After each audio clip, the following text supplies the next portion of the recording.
Lahat po kami na nanghinaya kasi during that time, nasa 25 million na yung Jollibee. So, sabi ng father ko, sayang, kung inuoha ko sana yun, magkasakit man ako ngayon, hindi nadama yung ekonomiya ng pamilya natin.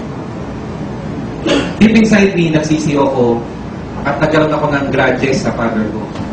Sumama talaga loob ko. Kasi, pili mo dahil doon sa maling decision niya, nadamay kami. Ako po, talagang sumama ang loob ko, sinisisi ko yung tatay ko. Nihinto ko na lang.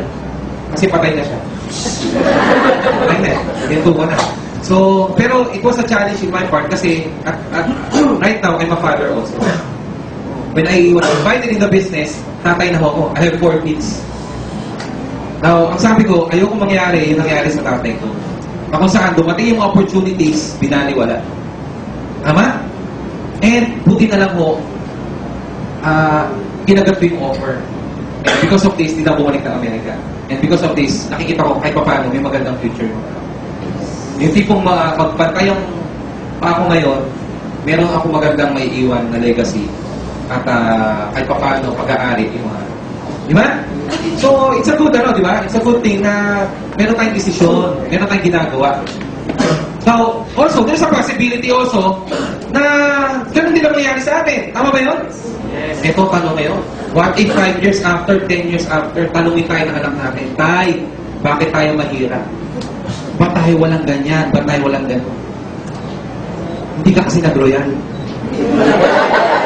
Pwede bang ganunin tayo? Yes. Ang tanong, ano sasagot nyo? Nandito kayo ngayon. May excuse ba kayo? Wala. Wala kayong excuse.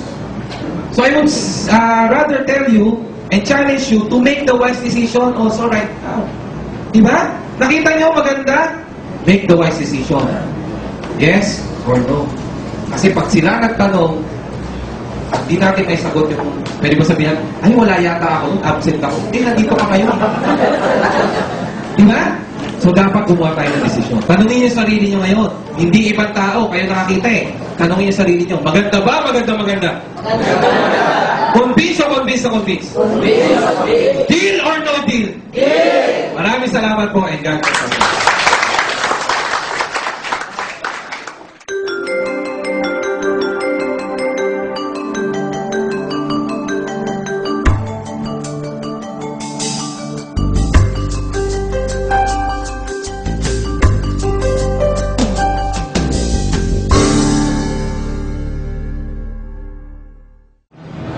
Nakakatawa sa Royal, meron ka lang palang maliit na puhunan, pwede mo tuparin or kaya mong tuparin ang pangarap mo. Nasa Pilipinas ka, hindi mo na kailangan pumunta ng abroad. So, magtulungan po tayo, andito kami, andaw kami tumulong para sa maraming Pilipino. In fact, ito na po ang resulta ng maliit na puhunan ko. Magtulungan po tayo, kaya po natin ito. Pag royal ka, payaman ka, proud to be Pinoy, proud to be royal. Mike Ocampo po.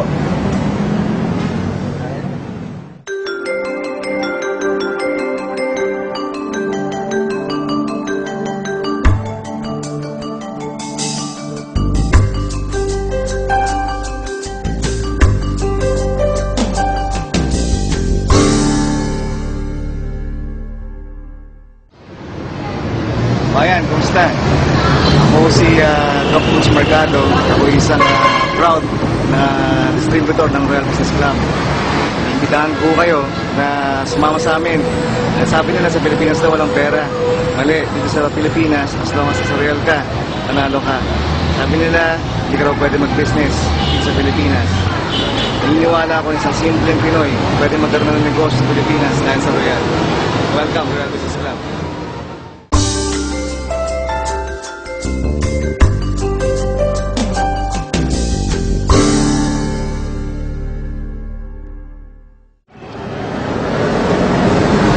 Morning! Pangalan ko po, Arnel Salazar. Marami po, natulungan ako ng Royal Business Club na bago po ang aking buhay. Dito po sa Royal Business Club, may isang katulad ko po, high school graduate, as a construction worker, pinatian times before. Tapos simple pa lang yumaman dito sa Pilipinas. Tulad ko po, naniwala po ako sa sarili ko, naniwala po ako sa company, Alam niyo po, nakakatuwa po sa isang katulad ko po. Ito nga po, nagkaroon po ako ng Honda CRT na dito po sa Pilipinas na possible po na isang katulad ko po, high school graduate, na posible pa na magkaroon ng sasakyan dito po sa Pilipinas. So, I suggest po, dito po sa Royal, wala kang gagawin dito kundi tumulong. Habang tumutulong ka, and yet, pwede ka pang yumaman. Kaya I suggest po, simulan natin ang Royal Business Lab. Dito po, yayaman tayo. Ito po si Arnel, proud to be Royal. Good morning.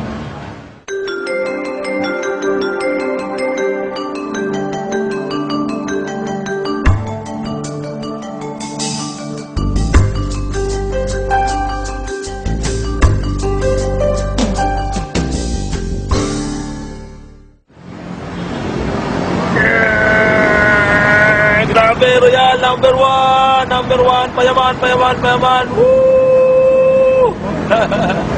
Eto na yun.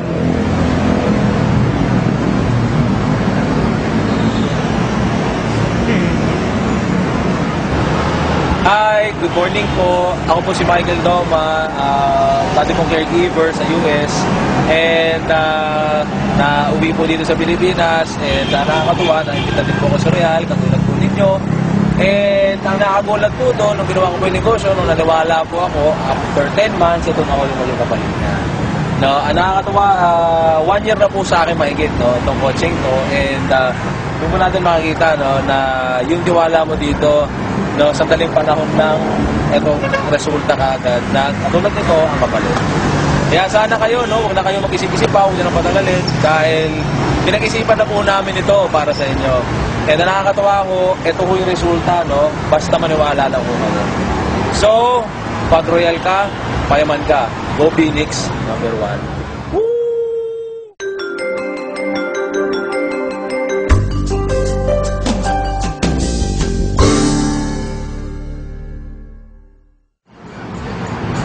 Good morning, this is Almaraz Magundayao, former licensed nurse sa California, USA. Tulad ninyo, naimbitahan lang ako din sa Royal. Inuha ko yung negosyo, pinag-aralan ko, naniwala ako at sinubukan gawin yung negosyo. Ito na, 4 months pa lang, ang laki na ng kinita ko. And isa sa mga resulta nito, yung aking brand new Toyota Fortuner. Talagang 12 mil